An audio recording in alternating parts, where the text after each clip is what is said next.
안녕하십니까. 정무위 국민의힘 의원들의 성명서를 말씀드리도록 하겠습니다.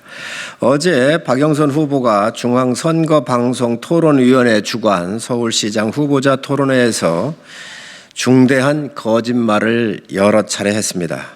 목동 재건축이 다 통과하고 한 개만 남았습니다라고 했는데 최종 통과된 곳은 한 곳뿐이었습니다. 오늘 이스라엘 총리가 한국의 백신 정책을 보고 배웠다고 말했다고 했는데 그 발언은 1년 전에 한 말이었습니다. 한국이 OECD 국가 중 성장률 1위라고 했는데 37개 OECD 국가 중 지난해 성장률을 발표한 국가는 아직 10곳도 지나지 않습니다. 아일랜드, 노르웨이 등 우리나라를 앞지른 국가들이 속속 나타나고 있습니다. 우리나라가 인구 대비 백신 접종률 4위라고 얘기했는데 실제로는 100위권입니다. 이렇게 숱한 거짓말 속에서 가장 앞권은 이해충돌 방지법과 관련된 발언이었습니다.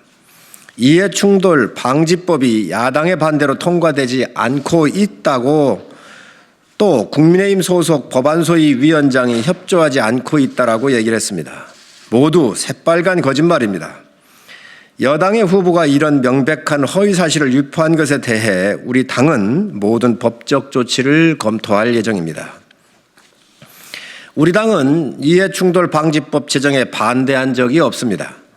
그간 정무위 제2법안소위 회의록을 확인하면 다 알 수 있는 내용입니다. 우리 당 위원들은 최선을 다해 심사에 성실히 임했고 오히려 여당 소위 의원들이 회의에 불참하거나 질의도 하지 않으면서 자리만 지키고 있는 것이 현실입니다. 또한 박영선 후보께서는 국민의힘 소속 법안소위 위원장이 협조하지 않고 있다고 주장하는데 바로 오늘 오후 2시부터 이해충돌 방지법 심사를 위한 법안소위가 열리게 되어 있습니다. 이미 여야가 합의하여 일정이 확정되었고 공지가 나간 내용입니다. 그런데도 박영선 후보는 어제 국민들 앞에 명백한 거짓말을 한 것입니다. 만약 야당 소속 법안소위 위원장이 협조하지 않았다면 오늘 회의는 도대체 어떻게 열리게 되겠습니까? 박영선 후보께서는 대답해 주시기 바랍니다.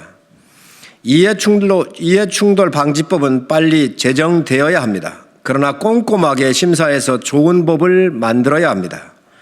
다만 국민 생활 전반에 중대한 영향을 미칠 이 법안이 오로지 여당의 선거용으로 만들어져서는 안 됩니다. 현재 박영선 후보와 여당은 자신들 선거의 악재가 되는 LH 사태를 물타기 하기 위해 이해충돌 방지법을 선거 전에 통과시키려는 것입니다. 빨리 통과해야 한다는 점에는 동감하지만 박영선 후보의 선거에 도움을 주기 위해 이 법이 만들어져서야 되겠습니까?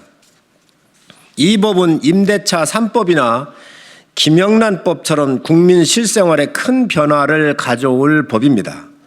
졸속으로 만들었다가는 농축수산물 선물 상한액이 5만 원으로 규정했다가 지금은 20만 원까지 풀린 김영란법처럼 부작용이 상당할 것입니다. 임대차 3법처럼 국민들에게 고통을 드리는 법을 또 만들어야 되겠습니까? 오늘 또 우리 정무위 법안소위 의원들은 성실히 이해충돌 방지법 심사에 임할 것입니다. 하지만 이 법안은 방대한 분량의 제정법이며 우리 사회에 큰 변화를 가져올 내용입니다.